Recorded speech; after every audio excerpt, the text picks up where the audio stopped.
हात असा ठेवला तर परत त्याचाही चुकीचा अर्थ काढतील.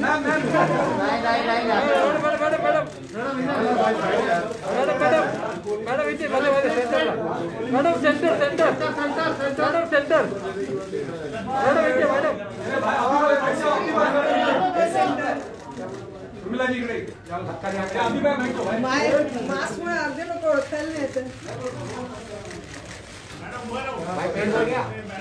Thank you.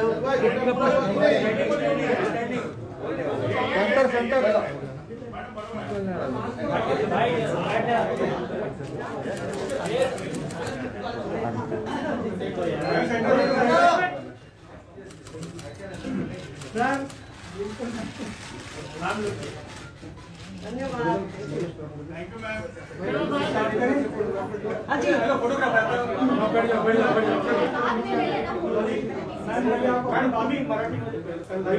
सर्वप्रथम तर अर्थातच कोविडच्या काळामध्ये तुम्ही एवढ्या मोठ्या संख्येने आलात त्याच्याकरता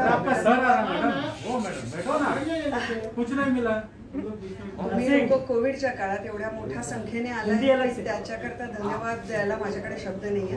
मला कळत नाहीये की रूम छोटी आहे का तुमचा नंबर जास्त आहे, पण खूप खूप धन्यवाद. खरंच शब्द नाही आहेत माझ्याकडे.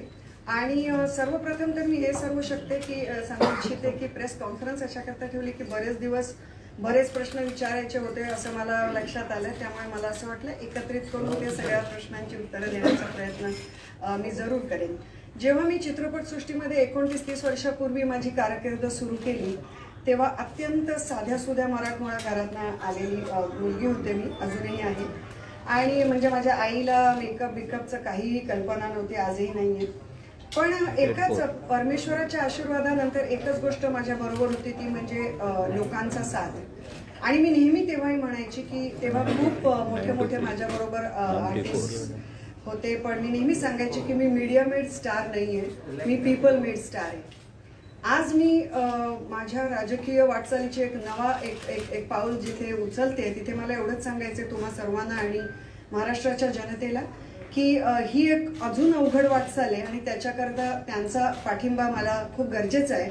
कारण मी ज्याप्रमाणे चित्रपटसृष्टीमध्ये पीपल मेड स्टार झाले, लोकांनी बनवलेली मोठी स्टार, त्यानुसार मी माझ्या राजकीय आणि उर्वरित आयुष्यामध्ये लोकांनी बनवलेली लीडर होणं पसंत करेन.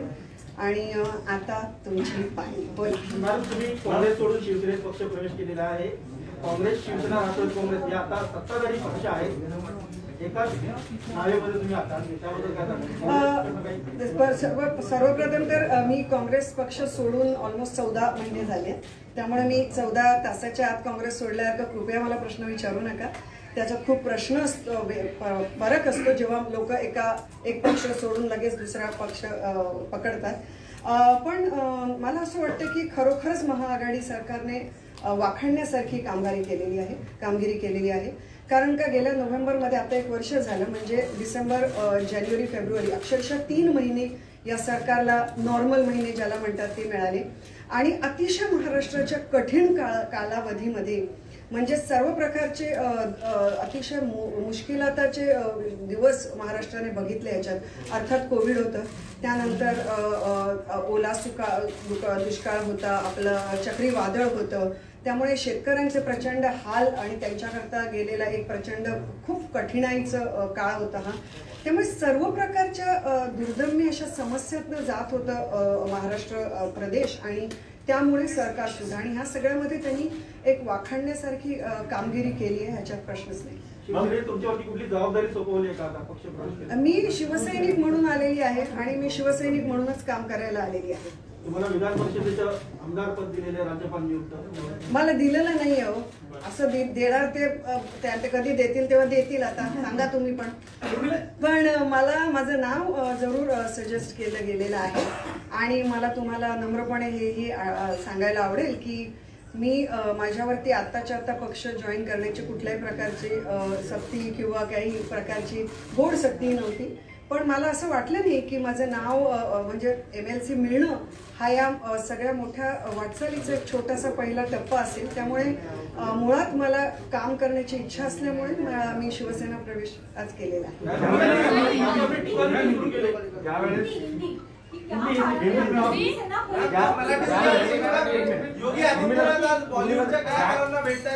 नाही, आज आपण जास्त करून माझ्यावरती बोलू, त्याच्यानंतर पुढच्या वाटचालींवरती बोलायला मीही इथेच आणि तुम्ही इथेच आहात.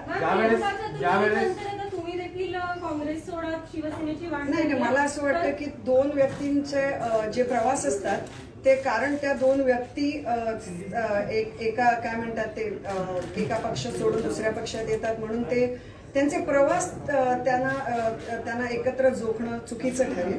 कारण प्रत्येकाचा प्रवास वेगळा असतो. त्यांचा प्रवास पूर्णतः वेगळा आहे, त्यांची स्टोरी वेगळी आहे, माझा प्रवास वेगळा आहे. त्यामुळे त्यांच्या प्रवासाबरोबर माझा प्रवास कम्पेअर करणं बरोबर नाही.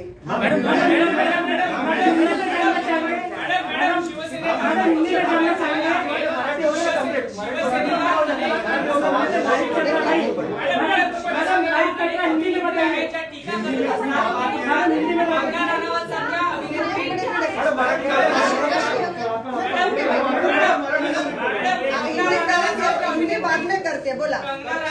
अभिनेत्री शिवसेनेला वारंवार टार्गेट करत असतात, शिवसेनेवर टीका करत असतात. आता त्या अभिनेत्रीला एक अभिनेत्री आणि शिवसेनेचा सदस्य म्हणून तुम्ही उत्तर देणार का? नाही, अजिबात नाही. तुम्ही त्यांचे फॅन आहात का? मी पण नाही. मी सांगते त्याचं उत्तर. मला असं वाटतं त्यांच्यावर बोलायला पाहिजे होतं, त्याच्यापेक्षा जास्त ऑलरेडी बोललं गेलेलं आहे आणि आता बोलायची गरज नाही आहे. आणि टीका करायला लोकशाही आहे, अभिव्यक्ती स्वातंत्र्य आहे, कोणी ती करावी. नाही, मी तेव्हा सुद्धा त्यांना उत्तर द्यायला सर्वप्रथम तर आज क्लिअर करू इच्छिते, मी जो इंटरव्ह्यू केला होता तो त्यांना उत्तर देण्याकरता तेव्हाही केलेला नव्हता. तो त्या इंटरव्ह्यूचा एक भाग असणार होता. पण त्या काही काय म्हणतात ते प्रश्नाच्या ओघाओघामध्ये जास्त प्रश्न त्यांच्याबद्दल विचारले गेले म्हणून त्याच्यावरती उत्तरं द्यावी लागली. याच्या व्यतिरिक्त मला असं वाटतं नको तितकं महत्व ऑलरेडी या विषयाला दिलं गेलेलं आहे. आता आपण ते ड्रॉप करू शकतो. 2019ला जेव्हा तुम्ही निवडणुकीमध्ये होता तेव्हा ही भाजपने तुमच्यावर मोठी टीका केली होती. आताही तुमच्या प्रवेशासंदर्भात भाजपने टीका केली बघायला मिळते. शिवसेना एक पक्षप्रमुख, शिवसेना सदस्य म्हणून तुम्ही काय सांगाल? भाजपच्या टीका म्हणजे काय आहे, पुढे तुम्हाला आयुष्यामध्ये माझ्या कदाचित मी हे आज घातलंय थोडंफार, ते सोडून वेगळी मेडल्स दिसतील. कारण ज्या प्रचंड प्रकारे माझे ट्रोल्स परत सुरू झालेले आहेत त्या सगळ्यांनाही मी खूप अगदी एक वॉर्म वेलकम देऊ इच्छिते. आणि त्यातले एकही ट्रोल, त्याच्यातला एक ट्रोल माझ्याकरता मोठ्या मोठ्या पदकांसारखा आहे. कारण त्याच्यातला एक ट्रोल मला हे दाखवतं की जे मी करते ते मी बरोबर रस्त्यावर चालले आणि त्याच रस्त्यावर मी चालत राहणार. आणि त्या ट्रोल इतक्या हीन पातळीचे असतात की त्याच्यावरती मला वाटतं बोलून त्याच्यावरती त्याला महत्व देणं पण चुकीचं होईल. पण तीच त्यांची नेहमी रणनीती राहिलेली आहे की एखाद्या व्यक्तीला पर्सनल टीका करून आणि पर्सनल ट्रोल करून खाली खेचणे. पण त्यांनी ह्यावेळी त्यावेळी चुकीची व्यक्ती निवडली होती आणि ह्यावेळी तर अगदीच चुकीची निघाली. कारण मराठी आहे मी, पाऊल पुढे टाकल्यावरती मागे घेणार नाही. त्यामुळे त्यांनी करत राहावं त्यांचे काम, माझं करत राहील. महिला आघाडी तुम्ही स्ट्रेंथन करणार असं म्हणणं आहे, तुमचे काही प्लॅन्स तुमच्या डोक्यात? महिला आघाडी खरं सांगायचं तर शिवसेनेची इतकी भक्कम आहे की मला फार आनंद आहे की मी त्यांचा भाग जर होऊ शकले. पण आणि काम करायला खूप आहे. आणि मेन गोष्ट मला ह्याच्यावरती अगदी इमिजिएटली काम करायला आवडेल की मुंबईमध्ये फक्त महाराष्ट्रात नाही, देशभरात नाही तर जगभरातनं असंख्य मुली येतात. त्यांच्या आई वडील खूप आत्मविश्वासाने पाठवतात की आमच्या मुली मुंबईमध्ये सेफ आहेत. आणि मला खूप आनंद आणि अभिमान आहे की मी अशा मुंबई शहराचा भाग आहे की त्या मुली इथे खूप सेफ आहेत. तर विमेन्स सेफ्टी आणि विमेनचे दुसरी अनेक अगणित जे प्रॉब्लेम आहेत खरं सांगायचं ते महाराष्ट्रभर आहेत आणि त्याच्यावरती मला काम करायला जास्त आवडेल. मुलं आणि बायकांच्या अनेक विचारांवर. इनफॅक्ट जर माझी MLC कधीमध्ये झाली अनाऊन्स तर मी जरूर माझा जो पहिला विचार आहे तो त्याच्यावरचाच आहे, त्याच्याशी रिलेटेड आहे, पण तो वेळ येईल तेव्हा मी जरूर त्या संदेशी बोला. एक चित्रपट कलाकार जेव्हा जेव्हा राजकारणात येतात ते फार काळ टिकत आहेत. म्हणजे आता अमिताभ बच्चन यांनी प्रयोग करून भेटला, ते पण टिकले फार राजकारणात. तुम्ही पक्ष जॉईन केला, तुम्हाला अनुभव वाईटाला सोडला, किती लांब तुमची लिंक तुम्ही बघता? मला असं वाटतं की हे विचारणं म्हणजे थोडंसं जोकेज ऑन यू, कारण जेव्हा मी काँग्रेस सोडली तेव्हा पण मी असं कधीही म्हटलं नव्हतं. जरूर माझं पत्र काढा आणि वाचा की मी राजनीती पॉलिटिक्स सोडलंय. मी फक्त एवढं म्हटलं होतं की मी पक्ष सोडत आहे, पण मी लोकांकरता काम करत राहीन. एक झालं. आणि त्यामुळे मी तेव्हाही पॉलिटिक्स सोडलेलंच नव्हतं. आणि आताही मला जितकं माझ्यामध्ये कॅपॅसिटी आहे त्याने अगदी म्हणजे अगदी जमिनीवरती उतरून काम करण्याची माझी इच्छा आहे. कारण मला मुळात असं वाटतच नाही की AC रूममध्ये बसून या सगळ्या गोष्टी होऊ शकतात. त्यामुळे येणारा काळ जो आहे, आज मी तुम्हा सर्वांकरता आणि महाराष्ट्राच्या जनतेकडनं फक्त थोडा विश्वास आणि थोडा वेळ मागत आहे. कारण येणारा काळ, मला असं वाटतं मी कितीही बोलले तरी येणारा काळ ज्या प्रकारे लोकसभा निवडणुकीमध्ये बरेच लोक आले, सर्व प्रकारच्या चॅनेल्स माझ्या मुलाखती घेतल्या, पण कुठेतरी माझ्या कामाने जे काही, म्हणजे मी हरले तरीही जे सिद्ध केलं माझ्या कामाने ते माझ्या बोलण्याने होऊ शकणार नाही. त्यामुळे आज मी फक्त थोडा वेळ मागू शकते. लोकसभा निवडणुकीच्या वेळी ज्यावेळी तुम्ही प्रचार करत होता त्यावेळी अनेकदा भाषणं दिली ज्यामधून तुमचे सेक्युलरवादी विचार जे आहेत ते प्रामुख्याने समोर आले. आता तुम्ही काँग्रेसमधून शिवसेनेत प्रवेश करताय. शिवसेना ही साधारणतः हिंदुत्ववादी हिंदुत्ववादी आहे. तर तुमचे विचार कशा पद्धतीनं पुढे जातील? कारण जे सेक्युलरवाद तुम्ही काँग्रेसच्या मुळातच मी थोडक्यात याचं उत्तर देते, कारण याचं उत्तर खरं फार डिटेल आहे की सेक्युलर म्हणजे ह्याचा अर्थ म्हणजे इतर काय म्हणतात ते धर्मांच्या कडे आपली असलेली धर्मांना हेट करणं नाही किंवा स्वतःच्या धर्माला विरोध करणं किंवा त्याचा तिरस्कार करणं असंही नाही. मी हिंदू आहे जन्माने आणि मी कर्मानेही हिंदू आहे आणि हिंदू धर्माबाबत मी खूप बोलू शकते, कारण हिंदू धर्माचा मी पूर्णपणे अभ्यास केलेला आहे. मी 8 ते 9 वर्षाची असल्यापासून योग साधना केलेली आहे. मी एक पूर्ण म्हणजे त्याला म्हणतात जो टीचर ट्रेनिंग कोर्स योगाचा करून मी सर्टिफाईड योगा टीचरही आहे.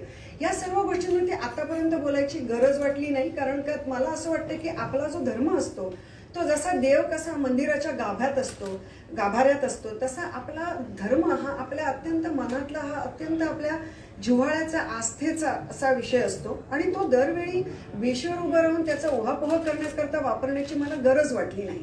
पण हिंदुत्ववादी म्हणजे ज्या ठिकाणी माझ्या धर्माचा प्रश्न येणार तिथे मला माझ्या धर्मानेच मी वागले आहे आणि यापुढेही वागेन.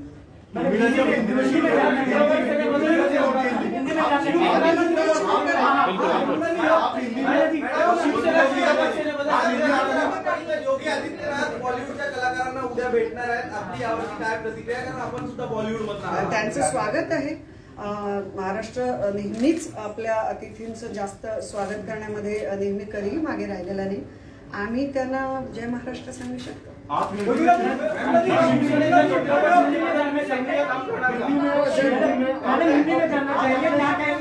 आज आपने शिवसेना ज्वाइन किया है, क्या कहना है? देखिए, मैं यही कहना चाहूंगी कि पहले तो जिस तरह से पिछले 10 महीनों में 11 महीनों में अभी पूरा 1 बरस हो गया है, बहुत ही कठिन समय में महाराष्ट्र के लिए बहुत कठिन समय रहा, क्योंकि आप भूल नहीं सकते कि मुंबई महाराष्ट्र में है, जो देश का एक आर्थिक जिसको कहते हैं कैपिटल है, और ऐसी जगह है कि जहां पर दुनिया भर से और देश भर से लोग आते जाते रहते हैं। बहुत मुश्किल था कोविड जैसी समस्या से जूझना, और ऐसे समय में कोविड जैसी समस्या से ही नहीं बल्कि जो नैसर्गिक आपत्तियां आई हैं महाराष्ट्र प्रदेश पर, वो बहुत बड़े पैमाने पर आई है। कुछ ज्यादा ही आपत्तियों से भरा हुआ ये वर्ष महाराष्ट्र के लिए रहा, महाराष्ट्र के किसानों के लिए भी रहा।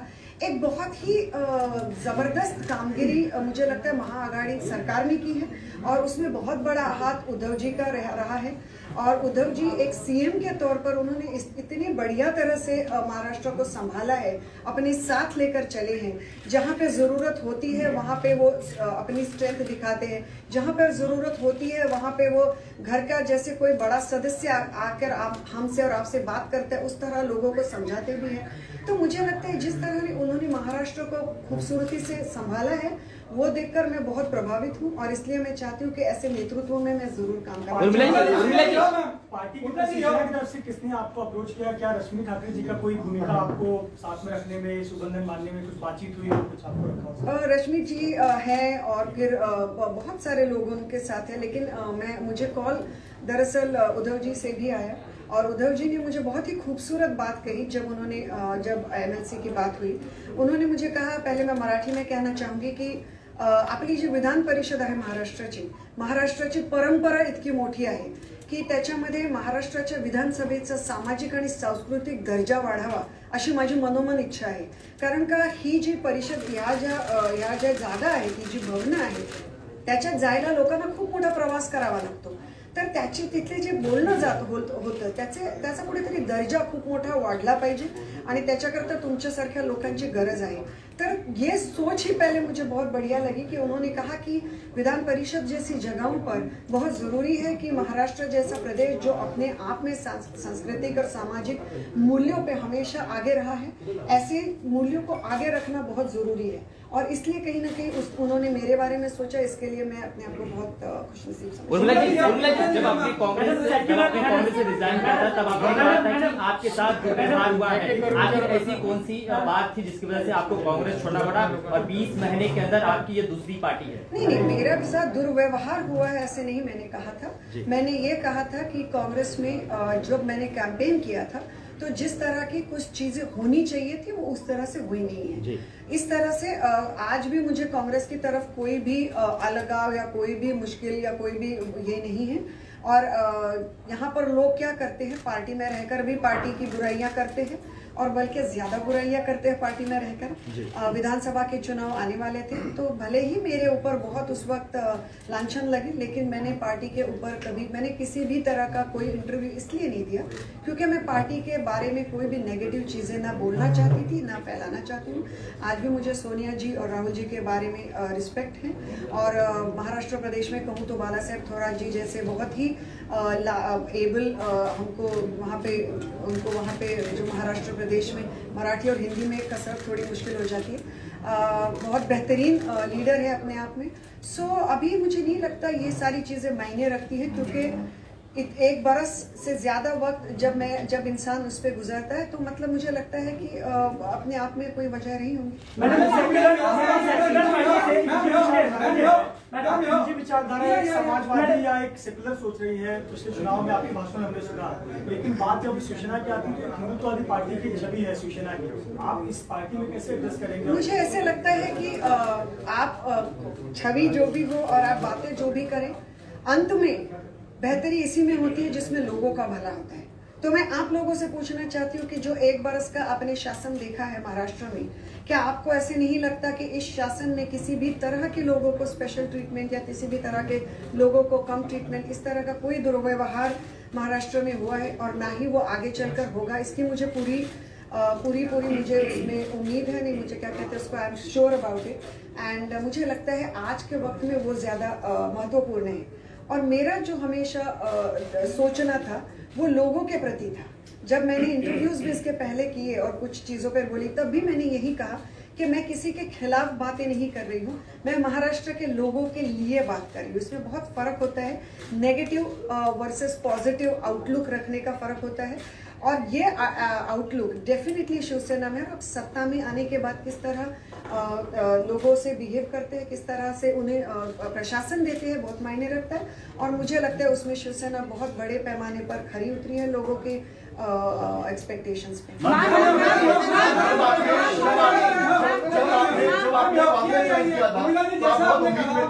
जब आपने कांग्रेस ज्वाइन किया था बहुत उम्मीद में थी, लेकिन आपने हाउस पॉलिटिक्स का जिक्र किया था, जिसके वजह से आपने कांग्रेस छोड़ दिया। आप लगता है कि शिवसेना में वो समय नहीं आएगा कि आप? नहीं, मुझे लगता है हाउस पैटी पॉलिटिक्स हो, हाउस पॉलिटिक्स हो और अन्य अगणित मुद्दे हो, हर एक पार्टी में होते हैं, हर एक पक्ष में होते हैं। मैं भी काफ़ी नई थी पॉलिटिक्स में, शायद मैं तैयार नहीं थी इस तरह की चीज़ों को डील करने में। मैं इसके लिए किसी के भी ऊपर, मुझे बहुत आसान है दूसरे लोगों के ऊपर लांछन लगाना, यहाँ बैठ के बड़ी बड़ी चीज़ें बोलना, लेकिन ऐसी कोई भी चीज़ें करने में मुझे कोई इंटरेस्ट ना तब था ना अभी है। क्योंकि मेरी राजनीति पहले तो दूसरों को नीचा दिखा के और दूसरों के बारे में गलत शलत बातें करके शुरू करने से शुरू नहीं होती। हाय सोहेल, फाइनली। पहला सवाल ये है कि ये भी कहा जा रहा था कि क्या कांग्रेस की ओर से भी आपसे कहा गया था क्या कि एमएलसी के टिकट की जो बात है, क्या कांग्रेस की ओर से भी आपको कहा गया था कि ऑफर दिया गया था पहली? और दूसरी जो अभी आपने कहा कि नेगेटिव और पॉजिटिव वाली बात जो कही आपने, तो अभी जैसे आप कह रहे हैं कि आपके ऊपर ट्रोल हो रहा है और आप शिवसेना भी उस समय ज्वाइन कर रहे हैं जब कहीं ना कहीं सेंटर वर्सेस स्टेट हो रहा है, वहां से भी बॉलीवुड के कई लोग कई सारी चीजें बोल रहे हैं, तो इसे आप किस तरह से देखते हैं ये दोनों चीजों में? पहले तो कांग्रेस से मुझे एमएलसी ऑफर हुई थी, ये बात मैं अपने मुंह से कभी नहीं बोलती आप लोगों को, क्योंकि मुझे गलत लगता है वो। लेकिन मैंने अन्य वजहों से कांग्रेस छोड़ी थी और ना मैं पद की लालसा में तब आई थी, ना मैं अब आई हूँ। भले ही किसको, मुझे लगता है एक हद के बाद जिसको जो भी सोचना है वो सोचेगा। तो मैं सिर्फ बता सकती हूँ, उसके बारे में हर किसी की सोच है और हर किसी के विचार है। लेकिन पद का इशू था नहीं, लेकिन मेरे दूसरे इश्यूज के वजह से मैंने कांग्रेस की तरफ से बहुत ही रिस्पेक्टफुली इसलिए एमएलसी स्वीकार करना सही नहीं समझा। तो एमएलसी का इशू था नहीं। और दूसरी चीज क्या आपने पूछी? जो ट्रोल हो रहा है। जी, ट्रोल। तो ट्रोल का क्या है कि जैसे मैंने कहा कि ट्रोल्स जो होते हैं, आपको मेरे बचपन में मेरे फादर मुझे कहा करते थे, अगर आपको कोई भी ना बोले कि आप गलत हो, आप ये हो वो हो, समझो आप गलत रास्ते पर चल रहे हो। तो मुझे इतने ट्रोल्स मिले और आप मेरे साइड पेज पे जाकर देखिए, ना मैं किसी को ब्लॉक करती हूँ, ना मैं किसी को, और मैं तो चाहती हूँ कि अगर मुझसे कुछ गलती कल को अगर हो तो आप लोगों में से भी कुछ लोग आकर मुझे बताएं। लेकिन मेरा मानना ये है मेनली कि एक बहुत ही जहरीला सा जो एक एटमॉस्फेयर डेफिनेटली आज देश के पॉलिटिक्स में हो चुका है, कहीं ना कहीं से शुरुआत तो करनी चाहिए कि ये जहरीलापन हटाया जाए। और मुझे लगता है दूसरों को बताने से पहले मैं खुद से कोशिश करूंगी कि मैं ज्यादा कम से कम, मैंने एक पूरा लोकसभा कैंपेन और बहुत बढ़िया कैंपेन, जहाँ पे मुझे नहीं लगता देश का कोई भी बड़ा हर एक बड़ा चैनल आया और उन्होंने कवर किया। और खुशी है मुझे इस बात की कि इस सारे चैनल कैंपेन के दौरान मैंने एक भी व्यक्ति पर कोई भी व्यक्तिगत टिप्पणी नहीं की, किसी पर भी कोई भी आलोचना और गलत चीजों के बारे में नहीं बोला। तो मैं यही चाहती हूँ। माहौल जहरीला हो गया है और खुद आप हिंदी फिल्म इंडस्ट्री से आती हैं और आपने ये भी जिक्र किया कि आप बच्चियों के लिए, महिलाओं के लिए कुछ करना चाहती हैं। इन महीनों में वो सुशांत सिंह राजपूत जिस तरह से उनकी आत्महत्या हुई और उसके बाद जो माहौल इंडस्ट्री में बना और ड्रग्स को लेके जो भी फिलहाल में चल रहा है, गिरफ्तारियां हो रही हैं, आप बॉलीवुड इमेज जिस तरह से बनी है इस पूरे माहौल में, इस पूरे दौर में, इस पूरे पीरियड में, उसके लिए क्या कार्रवाई करना चाहेंगे और क्या आपकी तैयारी रहेगी? Because you belong to the industry. I think first of all definitely Bollywood people also need to do something for themselves. उनको भी ज़रूरत है कि वो अपने आप के लिए खड़े हो जाएं और उसके बाद हमारे जैसे लोग उनकी मदद भी कर सकते हैं। जो भी मैंने आज तक बॉलीवुड के लिए मैं खड़ी रही हूँ और हमेशा आगे भी रहूँगी।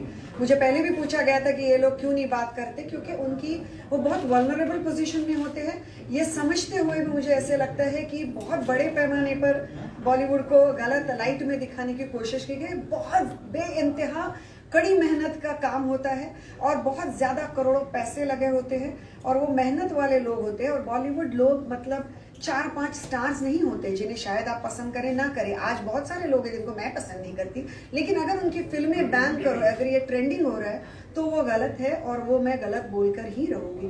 तो अपने अपने नजरिए का और समझ का ये विचार क्या मैडम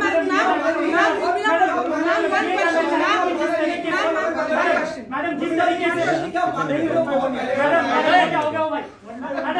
जानना चाहेंगे कि जिस तरीके से लव जिहाद पर पूरे देश में जो बातचीत चल रही है, कुछ राज्य कानून ला रहे हैं, आप हिंदुत्ववादी पार्टी में लव जिहाद पर आपके विचार क्या है? क्या ये महाराष्ट्र में इम्प्लीमेंट होने चाहिए? आज ही सारे सवाल पूछोगे क्या? कुछ तो आगे के लिए रखो। Ma'am, on the same question, Yogi Adityanath is coming and he'll be meeting Bollywood personalities, and Bollywood is a place for interfaith marriages. Yours is one of the examples. He has been very vocal about love jihad. How do you see all of this? And do you think he has also said that Bollywood needs to be moved to Uttar Pradesh? He wants to make a big film industry there. How do you see both these topics? I have full faith and trust in all my lovely colleagues of the press that you should go and ask him all these questions. Don't you think so? सांगितलं की बॉलिवूडला बदनाम करण्यासाठी UP में एक last कसं आहे की बॉलिवूडला बदनाम करण्यासाठीचं सध्या जे आहे कारस्थान या ठिकाणी करण्यात आल्याचं तुमचं म्हणणं आहे. दुसरीकडे योगी आदित्यनाथ बॉलिवूड नॉर्थ साईडला हलवण्यासंदर्भात बोलतात. एकूणच काय म्हणणं आहे, कारण ज्या बॉलिवूडला बदनाम जे करण्यात आलेलं आहे आणि ते नाही, मी तेच म्हणते की मला असं वाटतं हे सर्व प्रश्न लोकशाहीचा चौथा स्तंभ आणि जनरली माझ्या मते सगळा समाज आणि सगळा देश चालवणारा जो आपला मीडिया आहे त्यांनी रिस्पेक्टेड सीएमना विचारायला पाहिजे ते प्रश्न, आणि त्यांनी खरं तर त्यांच्या चॅनलवरती हे प्रश्न उपस्थित केले पाहिजेत आणि लोकांना विचारलं पाहिजे. आणि मला पूर्ण विश्वास आहे महाराष्ट्राच्या जनतेमध्ये की ते सगळं बघतायत, कारण महाराष्ट्राची जनता ही अक्कल गहाण ठेवून ठेवणाऱ्या लोकातली नाही आहे. त्यांना माहिती आहे काय असतं पॉलिटिक्स, आणि त्यामुळे मला असं वाटतं तेच सगळे उत्तरं देतील. आणि त्याच्या व्यतिरिक्त काम मला वाटतं तुमच्या खांद्यांवरती आहे की त्यांना हे प्रश्न जरूर विचारा. पहला सवाल ये है, मैं आपको पहले क्लियर करूं, मैं कंगना रनौत का फैन नहीं हूं. जिस तरह से कंगना रनौत ने पूरे ट्रोल किया, शिवसेना को काफी कुछ कहा, सोशल मीडिया पे कुछ कहा, आप उनके बारे में क्या कहना चाहेंगे? फिर मैं दूसरा सवाल पूछूंगा. मैं उनके बारे में कुछ नहीं कहना चाहती. आगे किसानों के आंदोलन सवाल है कि जब आप कैंपेन कर रही थी तो बीजेपी शिवसेना एक साथ थी, लोगों ने उन्हें एक पार्टी मांग कर वोट दिया. अभी सिनेरियो पूरा चेंज है, अभी 3 पार्टियां हैं. तो बीजेपी के साथ शिवसेना अच्छी थी कि अभी के साथ जो शिवसेना काम करती वो अच्छी है? आप किसके साथ रहना चाहेंगे? देखिए, मैं मुंबई की, मैंने जैसे कैंपेन में भी लिखा था मुंबई चमुलगी, मैं बम्बई में पली बड़ी, तो मेरे लिए तो हमेशा ही शिवसेना अच्छी है, क्योंकि बाला साहेब ठाकरे जी का जो हर एक मराठी मानुस के मन में स्थान है उसे आप हिला नहीं सकते. आज भी जब मैंने शिवसेना में प्रवेश किया तो मेरे अंदर से बात निकली और मैंने जाके उनके फोटो के सामने नमन किया. इसकी वजह ये है कि एक ऐसा व्यक्तित्व जो वहाँ बैठकर पूरा महाराष्ट्र, जब वो चले गए तब महाराष्ट्र में 2-3 दिन पर एक तरह की बहुत उदासी, बहुत कम लोग जिंदगी में ये स्थान पा सकते हैं. लेकिन मुझे ऐसे लगता है कि इन सारी चीज़ों से बात ना करते हुए मैं ये बात ज़रूर करना चाहूँगी कि जिस तरह का शासन 1 बरस में शिवसेना ने किया है वो बेहतरीन है, और मुझे लगता है इसी तरह उनका आगे बढ़ने का और महाराष्ट्र को आगे लेकर जाने का जो प्रयास है उनमें मैं उनमें साथ. पहले आप एक सेक्युलर पार्टी से थी, अब आप एक सेक्युलर हिंदुत्व पार्टी से. आपकी विचारधारा क्या है? आप सेक्युलर हैं या कट्टर हिंदुत्व? देखिए, सेक्युलर कट्टर हिंदुत्व एक जगह के बाद सिर्फ वर्ड्स बन के रह जाते हैं, क्योंकि सेक्युलर होने का मतलब ये नहीं होता कि अपने ही धर्म से नफरत करना या दूसरों के धर्म से नफरत करना. ना, हिंदुत्व का मतलब ये होता है कि सिर्फ अपने ही धर्म को आगे लेके. हिंदू धर्म में ही ये कहा गया है कि जो सबसे ज्यादा सहिष्णु और सर्वसमावेशक जिसे कहते हैं, ऐसा धर्म मेरा धर्म है, हिंदू धर्म है. ये सही है, ये सच्चाई है. अगर मैं आज कहती हूँ वसुधैव कुटुंबकम, तो ये कल्पना मैंने क्रिएट की हुई नहीं है.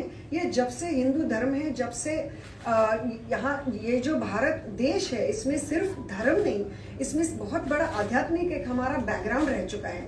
तो हम वहाँ सबसे आए हुए हैं. सो ये सारी चीजें हमेशा से थी और है, और ये सारी चीजें मैंने मेरे लोकसभा के चुनाव के दौरान भी कही थी. लेकिन उस वक्त भी बड़े ही होशियारी से मेरे ही शब्दों को मोड़ तोड़ कर गलत तरीके से पेश किया गया, तो वो भी एक उनका दाव था, आज भी एक उनका दाव होगा. लेकिन मैं ये जरूर कहना चाहूंगी, when it comes to serving people and helping them, there is, उस वक्त भी मुझे पूछा जाता था कि आप मुंबई के हो तो पहले मुंबई कर या पहले ये नहीं होता. लोग होते हैं और वो पहले सबसे पहले भारतीय होते हैं, और भारतीय लोगों को और महाराष्ट्र में महाराष्ट्र के रहने वाले महाराष्ट्र के लोगों को मदद करना महाराष्ट्र शासन का पहला धर्म है. मैम, योगी जी नोएडा में प्रपोज फिल्म सिटी है, नोएडा में जो प्रपोज फिल्म सिटी बन रहा है उसको लेकर कहा जा रहा है कि बॉलीवुड को शिफ्ट करने की साजिश है. तो उस पर आपको क्या लगता है, क्या बॉलीवुड शिफ्ट हो सकता है? मैडम, एक सवाल इससे कनेक्टेड है, अक्षय कुमार योगी से क्या कहना है? किसानों का आंदोलन चल रहा है, अक्षय कुमार मिलने वाले. I am sure Akshay Kumar ji के घर में उनको खाना बहुत बेहतरीन मिलेगा.